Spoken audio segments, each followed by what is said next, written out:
the RDLs, because by that point, I'm not going to be able to use 600 pounds of the bar because I'm so pre-fatigued. So just putting the riskier movements later, the stronger I get on them, forces me to go lighter, but I'm still able to get a challenging stimulus at that lighter weight because I'm pre-fatigued and I'm just stubborn. I'm not going to pull a barbell hinge out of my program because I just love doing it. And yeah, I don't like my training as much when I don't have them in. So I just, there's no point in being alive if you can't do deadlift. Speak for yourself. I haven't done them in 10 years. It's a John Paul Sigmund. John Paul Sigmarsson. Yeah. I use the pink dumbbells. That's what I do. I saw you adjusting the camera. You're really trying to show off that finger, huh, Paul? Oh, God. This thing is, I don't know if you can see it or not. Is it infected? Yeah, I have MRSA. Well, they think. Can you shoot spider webs yet? Working on it. Is that what MRSA does? No, I thought I'd get bit by. Well, I mean, yeah, no, MRSA kills you, but sometimes when you get bit by a spider, you get superhuman strength. But you didn't get bit. You know what you got? What happened? I think I read it in your post, but I don't even remember. Dude, I've had this like little cyst on my hand for like a year, and I was like a dumbass. I was putting plates on the shoulder press at the gym, and I smashed my hand between the shoulder plates, and I think I popped it. And yeah, and if it was like a sterile abscess with that gunk stuck in there forever, and that gets released out, that's bad. Dude, I had a buddy, and we filmed. He's a barber. He owns a barber college, and we were filming one time for this competition we were doing. So we were covered. We were sort of like gladiators, and we were covered in chains and oil and everything. And we film gladiators or gay porn stars, whatever you want to call it. So he plucked a hair. He had an ingrown hair. He plucked it. Well, he went back to film the next day. I was done, but he went back to film. Oh, and about a week later, he got sort of an abscess like that. And he was like, man, it won't go away. It won't go away. So I get into fevers. We took him to patient first, got antibiotics.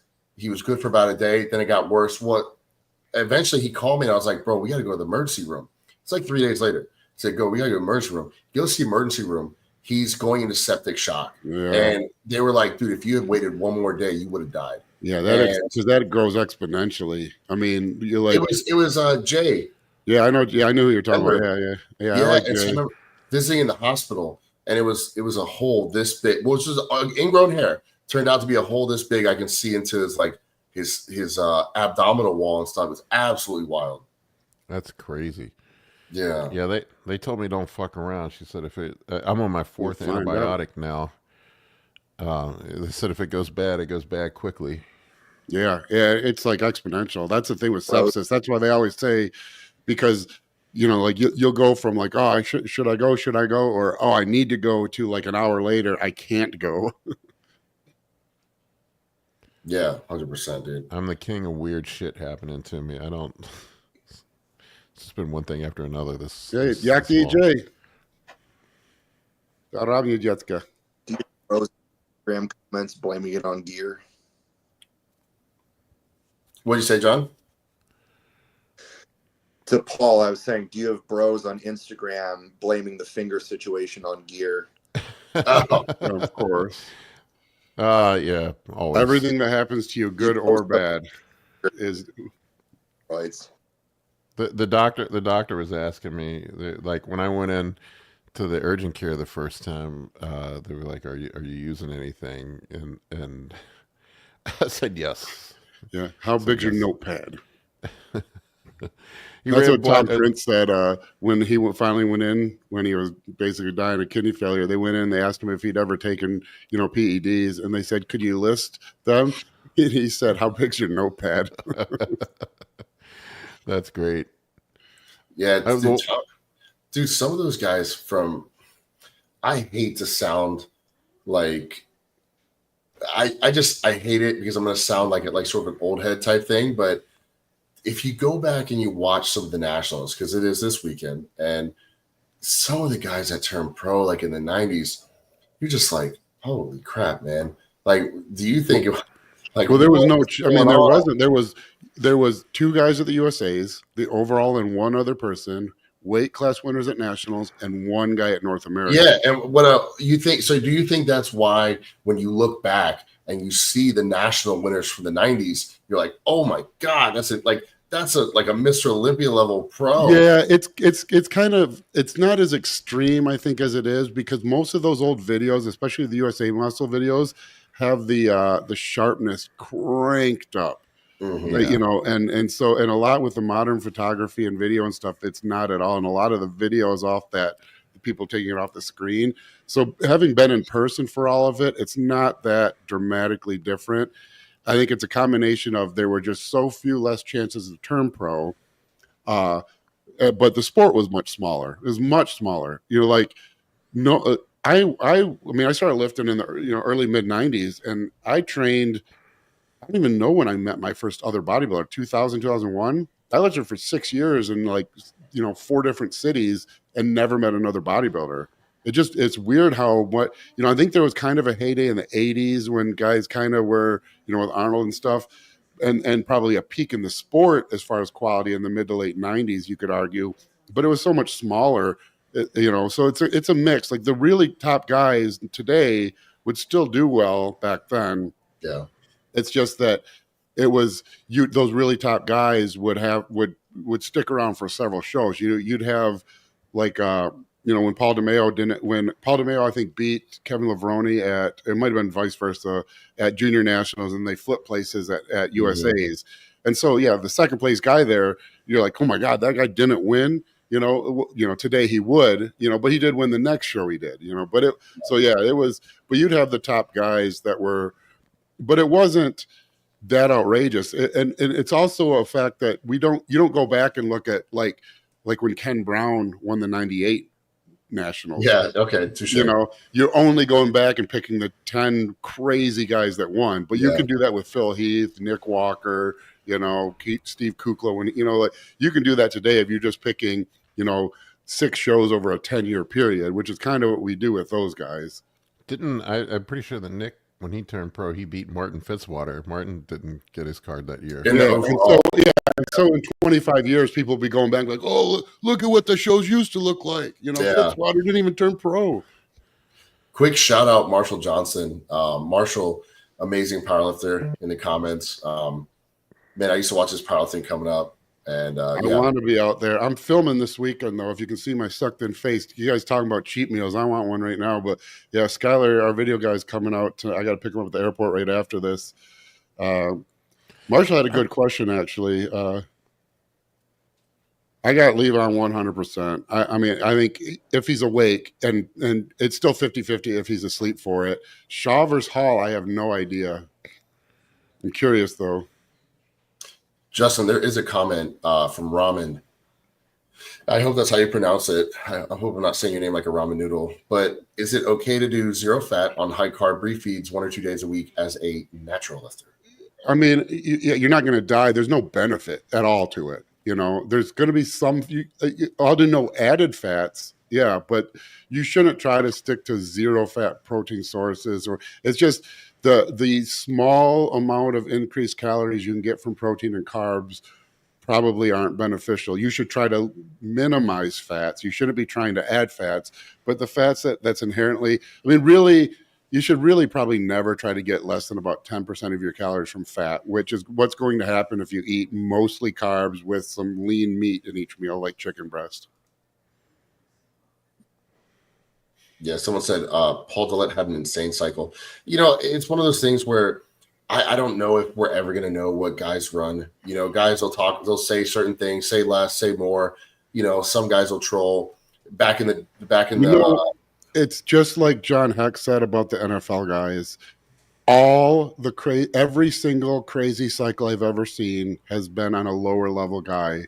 Yeah. I'm working with Brandon Curry right now, and I won't tell you what he's taking because you guys would all think I'm lying. And it's the same every time I've ever worked with a top guy. Every time. Luke Sando, same thing. No, I mean, who was it? Sean Allen. You guys remember him? He didn't know what equipoise was. Yeah. He was 295. Remember Phil talking about what he took when he turned pro? Yeah, Phil, I'll say it because it's been so long and he's retired. We were at the 2005 Junior Nationals. I told this story before, but we're all sitting around the table, and I had the guy who took second to him in the heavies, Chris Perticari. God rest his soul. I'm kidding. He's still alive. But no, Chris Perticari, great guy. I don't talk to him anymore. I wish I did because he's a really cool guy. Took second. But Phil walked in, and we all knew he won the show. He was in a long sleeve shirt, and we knew. It was, like Lift Studios had done some photos of him. We knew he was ready to turn pro. We knew he was ready to win pro shows. The dude knew nothing about the sport. We're sitting around the table at the athletes meeting, and he kind of like, he didn't know if he could even talk about it. He's like, you guys, you guys like took steroids for this, like you didn't even, and we're like, yeah. He's, and he wanted to know what, so someone's like, well, what did you take? And he said, 500 milligrams of testosterone, anthanate, and 400 milligrams of decadurabolin. We're like, we're just like what? Yeah, and we're like, well, because we're like deca, like watery. When did you? Because you're bone dry. When did you stop? So someone's like, well, when did you stop? When did you take your last shots? And he's like, this morning. So we were all like, well, it's been fun, but this guy's gonna be Mr. Olympia someday. Dude, it's insane. I got 3 tops every podcast I do. So is it you, Joseph? Because I'll find you and murder you. Every podcast I do, the first comment is, it's either, oh great, Seth Rogen, or oh great, Justin, another podcast. Let me hear the same 5 stories he always tells. I can't. I'm old. Sorry. Nothing ever happens to me. My kids tell me the same thing. Then I say the same stories over and over. It was Samson, wasn't he? Supposedly he had never used Tren until like last year or something. That was what Milos, I think. That's what's going around. That's what people are saying. Yeah, I mean, it's just like John Heck was saying with the NFL guys. People, we don't want to believe it because this sport is, the PRDs are so prevalent, and you make so much progress once you introduce PEDs. But genetics rule just like any other sport. There's nothing you can take that's going to make you throw. See, all the assholes are coming out now. Shut up, Danny. Every time. There's nothing. I loved baseball. Baseball as a kid was my life. Anytime you'd wish for anything, I wished to be a pro baseball player. But I got short fingers, couldn't throw the ball hard. For whatever reason, despite being a big guy, I didn't hit for power. Where like you got a guy like Ken Griffey Jr., who's not a big guy, who's just got that swing you can't coach, or a guy you can't coach 100-mile-an-hour fastball. You can coach a guy who throws 90 to 100, but you don't take PEDs and throw 100 miles an hour, and you don't take PEDs and punch as fast as Mike Tyson did. You don't get heavy hands from that. You don't take PEDs and become a 6'8", 335 left tackle. You don't run a 4.27 40 because you took PEDs. Yes, they'll make you better. Obviously, we all get better when we use them, but genetics are such an overpowering. I mean, most like the guys who really like dominate in the sport, not only did they get accused of taking PEDs before they ever took them, they got accused in high school before they even started working out. Before they even joined the gym, people were saying they were on steroids. Did you ever hear DK Metcalf talk about his diet? Oh my God, DK Metcalf, perfect example. That mutant, yeah. Just look at anyone who's the best. Look at anyone who's the best at anything. Like they're the ones who had to do the least. Like the smartest ever lived. It's not like they were studying more than all the other people. They studied less than everyone else. They just had it. The football players, like these average Joes, they're doing everything. They're working hours and hours, extra sessions, hiring speed coaches, and they'll never be as the elite guys. They're doing the least. They're the ones who are skipping workouts. They're the ones who are like, so it's no surprise that the elites in bodybuilding had to take the least. Yeah. And then when you get a guy like that and then get them on the proper everything, you get like a Ronnie Coleman or, like you see what Phil Heath became once he implemented everything. But Phil, this guy's angry. Oh, or maybe it's nice. I don't know. It's not rocket surgery. I agree. Hold on. Let's go back for a second because we're gonna miss a question. first of all, with Ryan Parsons, yeah, David Boston, the NFL, he had insane arms. That's all I remember about him. And then also Justin, for you, I'll say for me personally, they're talking about blood glucose levels with GH. Do most need some sort of glucose control? And why are some guys fine without it? I will say me personally, and I testing, blood glucose and stuff, never had an issue with that, losing sensitivity or whatnot. So some people do, some people don't. But Justin, what do you think? What was man? You talk fast. If I got you on 1.5 speed, so they're talking about using 8 to 12 IUs of GH and losing sort of the glucose. Yeah, and that's another thing. Some guys can do 15 IUs and need nothing. Some guys go above 5 IUs a day and their A1C starts to skyrocket. It's so person dependent. I mean, if you're someone who is going to develop diabetes and you add 8 to 10 IUs of GH, you're going to develop it more accelerated. And some people just don't. So you really just don't know. That's why blood work is so important. Like when you go to see a physician, they get this data and they prescribe medication or treatment based on the data. And, that's basically what you're doing with PEDs. You're doing it outside of a physician's control, but you're never going to be wrong about using GDAs, especially suppressor max. You can only go right by using it. But, it's never a bad thing, but you don't know if you need it unless you have data to support one way or the other. See, this guy, I like him now. Joseph, you're okay in my book now. You continue on with the comments. I hear a lot of story. There's a story about Bob Gruskin, his training nutrition advice. I hear a lot of stories online. I was a little bit younger. I don't know about you, Paul and Justin, if you guys knew more about Bob Gruskin. Yeah, I remember his stuff. Yeah, Bob Gruskin, especially guys in the 90s and whatnot, like,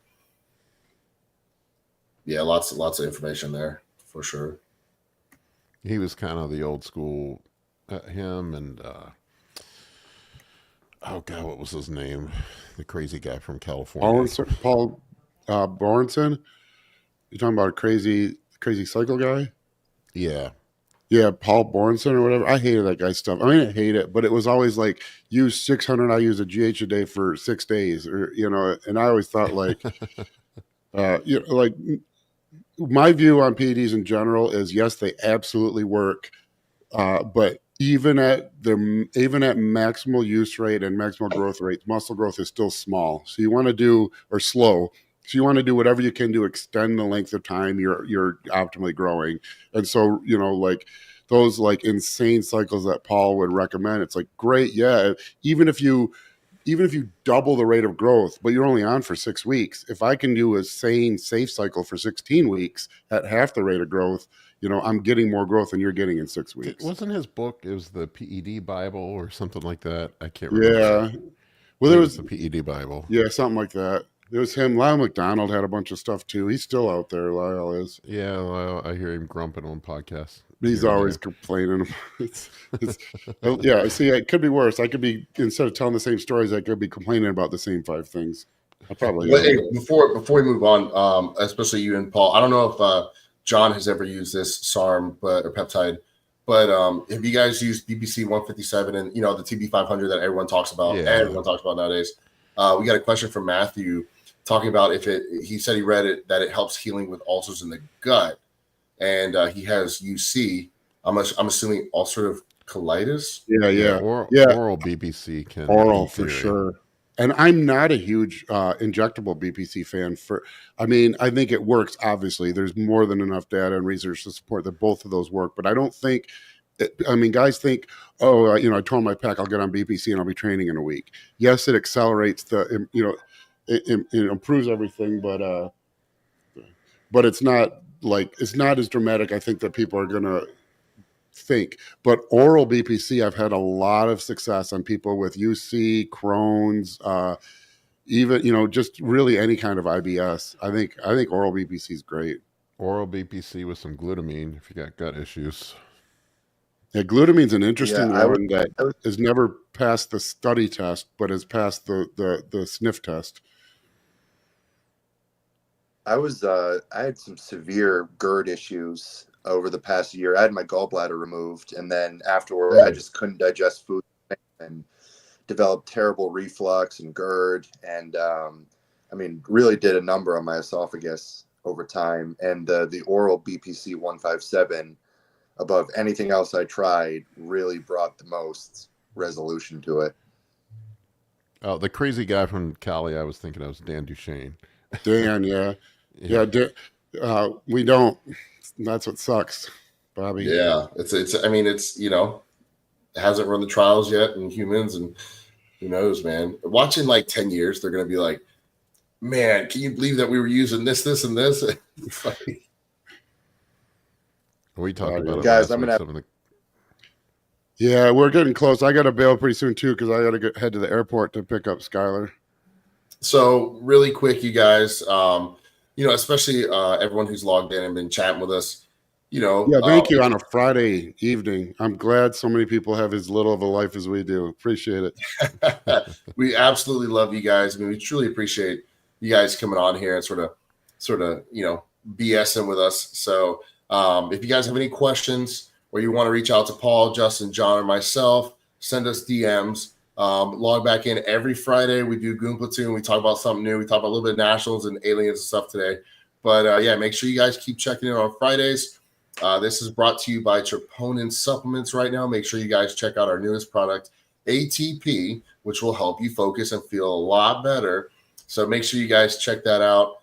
Shout out to everyone in the comments. Like I said, we love you guys. We see everything. So we do appreciate it. And keep growing with us. And we won't forget you guys. And also make sure that you guys come check us out at the Arnold at our big old booth we're going to have. So make sure you come say hi. And we'd love to spend some time with you guys. So yeah, we'll have a party at the Arnold. Generation Iron will be there. John's turning pro. Brandon Curry's winning the Open.